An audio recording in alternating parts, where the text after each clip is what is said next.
লাল গোলাপ শুভেচ্ছা, লাল গোলাপ শুভেচ্ছা, লাল গোলাপ শুভেচ্ছা, লাল গোলাপ শুভেচ্ছা। কৃষক দলের সমন্বয়ে আজকে এই কর্মী সমাবেশের তত্ত্বাবধান সভাপতি আজকের অনুষ্ঠানের প্রধানমন্ত্রী ময়মনসিংহ দক্ষিণ জেলা বিএনপির মাটি ও মানুষের নেতা সকলের শ্রদ্ধার ব্যক্তিত্ব আলহাজ জাকির হোসেন বাবু সাহেব,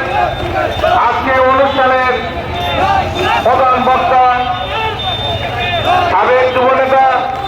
বর্তমান ময়মনসিংহ জেলার কৃষক দলের সম্মানিত